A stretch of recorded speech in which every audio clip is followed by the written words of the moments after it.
Oke, langkah pertama di sini saya pakai 2 bungkus margarin Royal Palmia. Untuk resep kue nastar kali ini aku nggak pakai tambahan room butter lagi ya, karena di komposisi margarin Royal Palmia ini sudah plus tambahan butter. Aku sudah sering pakai ini meskipun tanpa room butter, ini hasilnya dijamin wangi dan enak banget. 100 gram gula halus, kita ayak seperti biasa untuk memastikan gulanya tidak bergumpal. Oh ya, untuk gula halusnya saya pakai gula pasir biasa yang di blender ya teman-teman. Kalau ada gula halus yang siap pakai nggak apa-apa ya, sama aja. Kita aduk-aduk. Di sini aku aduknya pakai whisker seperti ini. Aduk-aduk cukup tercampur rata saja, tidak perlu sampai margarinnya mengembang ya, agar kuenya tidak melebar saat di oven nanti. Nah, kalau dikira-kira sudah cukup tercampur rata, tambahkan 3 butir kuning telur. Aduk-aduk lagi dengan whisker. Di sini kita aduk juga cukup sampai tercampur rata saja. Nah, kalau sudah, tambahkan 100 gram tepung maizena dan 1 bungkus susu bubuk, saya pakai Denkau. Kita masukkan sambil diayak, pastikan bahan-bahan yang masuk tidak ada yang berkumpal ya. Oke, aduk-aduk lagi kembali dengan whisker sampai tercampur rata. Pastikan saat memasukkan bahan-bahannya harus bertahap seperti ini ya teman-teman, agar bahan-bahannya lebih mudah tercampur merata dan kue yang dihasilkan lebih lembut. Nah, setelah tercampur rata, terakhir tambahkan 500 gram tepung terigu protein rendah. Masukkan sambil diayak, pastikan tepung yang masuk benar-benar halus, tidak bergumpal. Untuk tepung terigunya ini tidak perlu disangrai lagi ya teman-teman, karena kita sudah pakai protein rendah khusus untuk membuat kue kering. Di sini kita ganti aduknya menggunakan spatula saja seperti ini ya.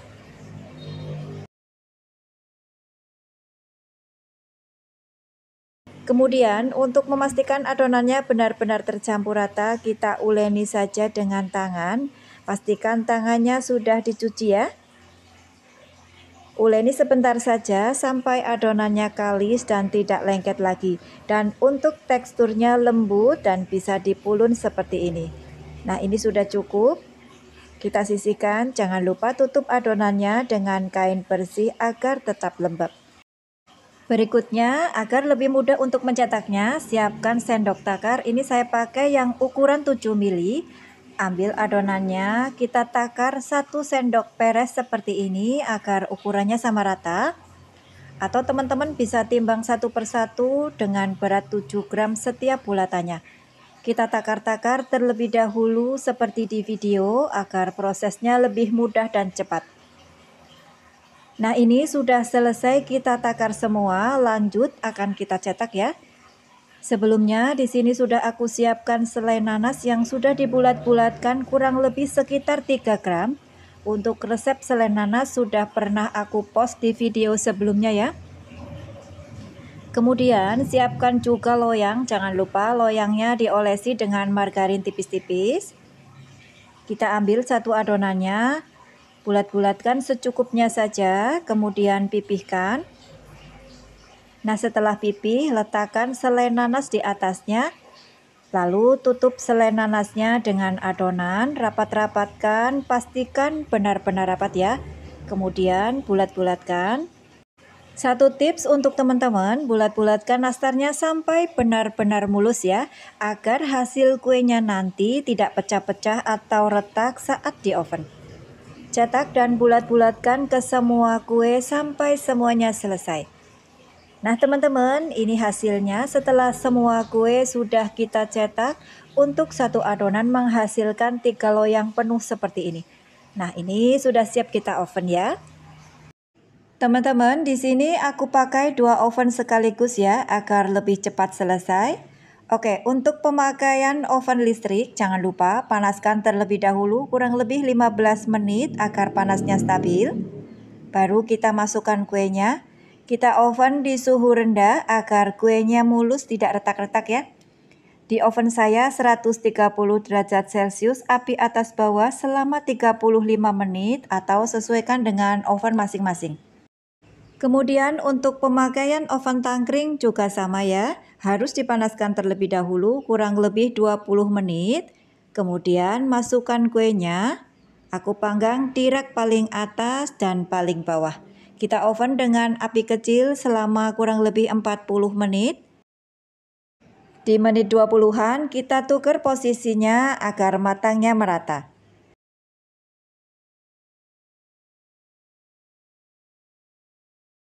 Kita kembali ke oven listrik ya teman-teman. Nah ini setelah 35 menit kuenya kita oven. Nah ini sudah matang. Keluarkan kuenya kemudian sisihkan. Untuk kue yang di oven tangkring juga sama ya teman-teman. Setelah 40 menit angkat dan sisihkan.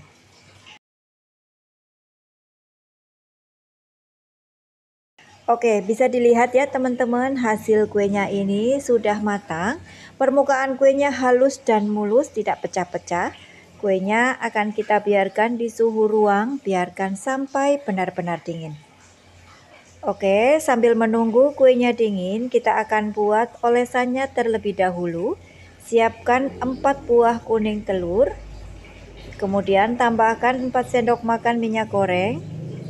Lalu beri secukupnya pewarna makanan warna kuning. Kemudian aduk-aduk. Kalau teman-teman pakai telur omega, pewarna makanannya bisa di skip ya. Nah ini setelah tercampur rata, kita saring agar kuning telurnya lebih lembut. Nah hasilnya seperti ini. Oke, setelah nastarnya dingin, olesi kuenya dengan kuning telur. Gunakan kuas yang benar-benar lembut ya teman-teman. Olesi ke seluruh permukaan kue. Jika saat dioles kuenya goyang-goyang, agar lebih mudah kita bisa ambil kuenya, lalu olesi sambil dipegang satu-satu.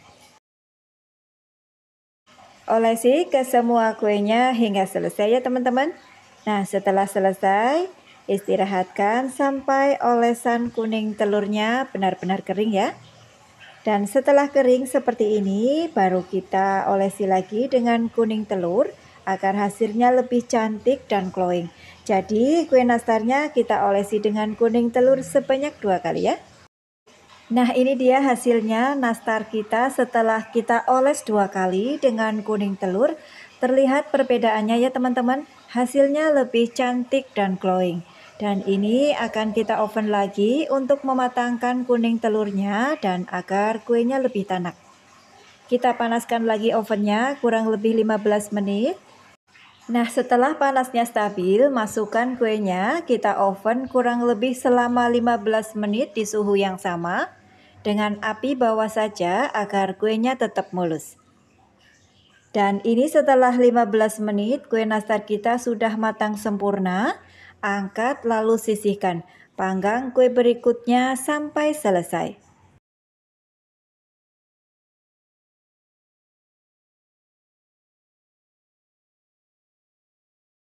Nah seperti ini hasilnya kue nastar kita teman-teman. Kuenya cantik, glowing, dan mulus. Tidak ada retak sama sekali ya. Dan untuk rasanya insya Allah enak banget. Kuenya lembut, wangi, isian selainya manisnya pas, ngeprul dan creamy-nya lumer di mulut. Nah teman-teman, akhirnya resep nastar kita kali ini sudah selesai. Bagaimana? Resepnya mudah ya. Yang pemula insya Allah langsung bisa. Dan ini dijamin anti gagal. Kemudian untuk kemasannya aku pakai toples akrilik seperti ini. Hasilnya lebih cantik ya. Dan untuk satu adonan menghasilkan 4 toples penuh seperti ini. Nah teman-teman, terima kasih sudah melihat videonya hingga akhir. Semoga resepnya bermanfaat ya. Selamat mencoba. Wassalamualaikum warahmatullahi wabarakatuh. Dadah.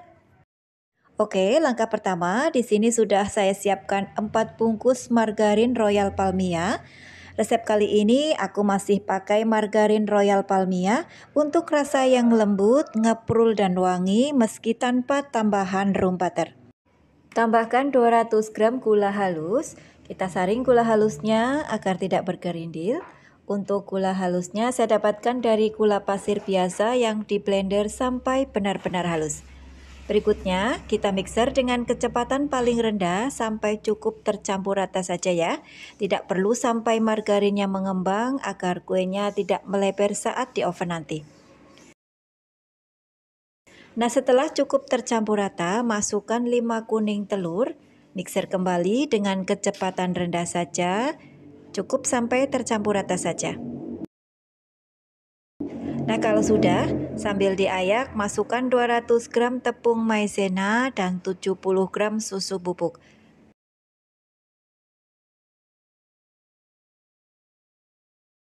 Lanjut, aduk-aduk. Di sini akan aku aduk dengan menggunakan spatula saja sampai tercampur merata.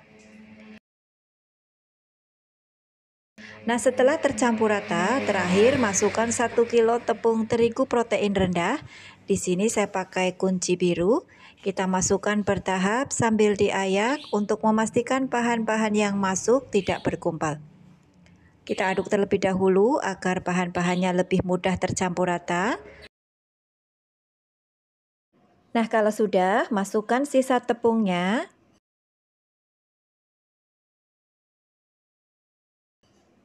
Kemudian aduk-aduk sampai semua bahan-bahannya tercampur merata. Kemudian untuk memastikan adonannya sudah benar-benar tercampur merata, di sini akan aku uleni saja dengan tangan. Pastikan tangannya bersih, sudah cuci tangan ya. Kita uleni adonannya sebentar saja, jangan terlalu lama. Sampai adonannya dirasa sudah cukup kalis dan untuk teksturnya lembut dan bisa dipulun. Nah, seperti ini, teksturnya sangat lembut dan ini sudah cukup ya. Berikutnya, siapkan sendok takar. Untuk takarannya 7 gram seperti ini. Kita ambil 1 sendok takar peres seperti ini agar nanti ukurannya sama rata. Atau kalau mau, teman-teman bisa timbang satu-satu dengan berat 7 gram setiap bulatannya. Kita takar-takar terlebih dahulu dengan sendok takar sampai habis. Tujuannya agar lebih cepat aja prosesnya. Nah, teman-teman, ini hasilnya setelah semua adonan kita takar-takar satu persatu. Nah, ini sudah bisa langsung kita cetak ya. Karena prosesnya cukup lama, jangan lupa tutup adonannya dengan kain bersih agar tetap terjaga kelembapannya. Oke, berikutnya siapkan selai nanas. Untuk selai nanasnya sudah aku bulat-bulatkan dengan berat 3 gram untuk setiap bulatannya. Jangan lupa siapkan juga loyang yang sudah diolesi dengan margarin tipis-tipis. Lanjut, ambil satu adonannya, kita rapat-rapatkan dulu seperlunya. Kemudian pipih-pipihkan dengan jari seperti di video. Kemudian letakkan selai nanas di atasnya. Tutup selai nanasnya, pastikan benar-benar rapat agar isiannya tidak bocor. Jangan lupa saat kita rapat-rapatkan seperti ini, pastikan benar-benar halus dan mulus, tidak ada retakan ya. Kemudian bulat-bulatkan sampai benar-benar mulus agar saat di oven kuenya tidak retak-retak atau pecah.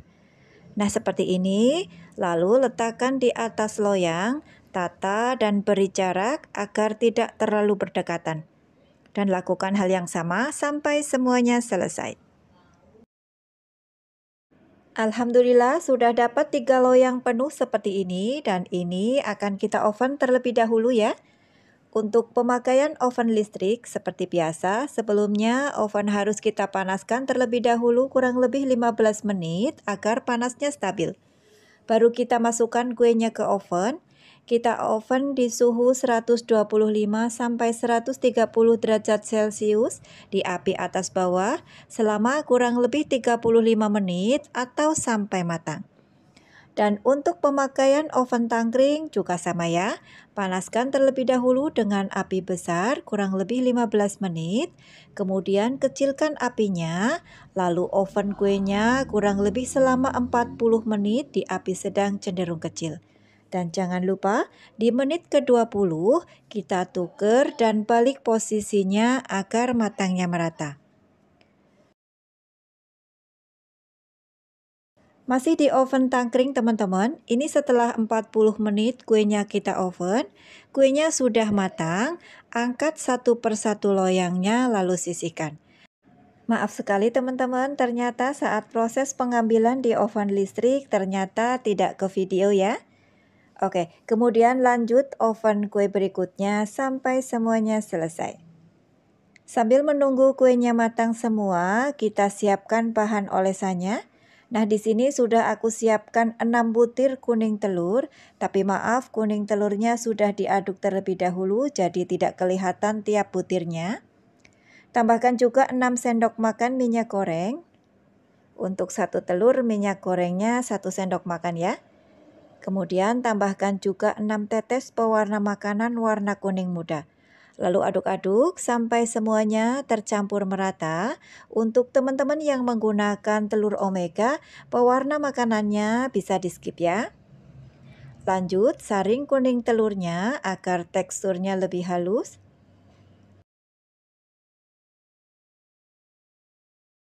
Nah, seperti ini dan ini sudah siap untuk kita gunakan ya. Teman-teman, ini dia hasilnya kue nastar kita setelah matang semua. Bisa dilihat ya teman-teman, kuenya sudah matang sempurna. Bagian bawahnya berwarna kecoklatan dan permukaan kuenya halus mulus, tidak ada retakan sama sekali ya. Karena saat memanggang kita gunakan api kecil, jadi hasilnya mulus tidak pecah-pecah. Setelah kuenya benar-benar dingin, lanjut kita ke tahap pengolesan kuenya ya. Siapkan kuas yang benar-benar lembut agar kuasnya tidak melukai kuenya. Celupkan secukupnya saja ke kuning telur. Kemudian olesi kue nastarnya satu persatu. Di sini aku olesi ke seluruh permukaan atas kue agar hasilnya lebih cantik. Satu loyang sudah kita olesi semua, ini akan kita sisihkan, biarkan sampai kuning telurnya set dan mengering, baru bisa kita oles lagi dengan kuning telur. Nah teman-teman, ini setelah kuning telurnya kering, kita akan oles-oles lagi kuenya sampai semuanya selesai. Di sini kita olesi kuenya 2 tahap ya teman-teman. Nah, ini hasilnya setelah 2 kali oles, terlihat ya warnanya lebih cantik dan glowing. Nah, ini akan kita oven lagi untuk mematangkan kuning telurnya. Teman-teman, kita panaskan lagi ovennya kurang lebih 15 menit seperti biasa sampai panasnya stabil. Kemudian masukkan kuenya, kita oven di suhu yang sama, 125 sampai 130 derajat Celcius dengan api bawah saja selama 15 menit. Nah, setelah 15 menit, buka ovennya, angkat, kemudian sisihkan. Kemudian oven kue berikutnya sampai semuanya selesai. Nah, teman-teman, kira-kira hasilnya seperti ini setelah kuenya matang semua. Untuk satu adonan menghasilkan 7 loyang seperti ini. Bisa dilihat hasilnya teman-teman, kuenya cantik, glowing dan mulus. Dan untuk rasa jangan ditanya, ini lembut, ngeprul dan lumer di mulut. Ini enak banget, teman-teman wajib coba. Lanjut, setelah kuenya dingin, kita tata di atas toples. Nah, untuk satu adonan menghasilkan 8 toples ukuran 600 ml seperti ini. Lumayan banyak ya. Nah teman-teman, akhirnya resep nastar ekonomis kita sudah selesai kita buat. Bagaimana? Resepnya sangat mudah ya. Jadi yang pemula jangan ragu-ragu untuk membuat kue yang satu ini. Insya Allah anti gagal ya. Selain untuk isian toples lebaran, resep ini juga recommended banget untuk ide jualan menjelang lebaran. Terima kasih sudah melihat videonya hingga akhir. Semoga resepnya bermanfaat ya. Selamat mencoba. Wassalamualaikum warahmatullahi wabarakatuh. Dadah.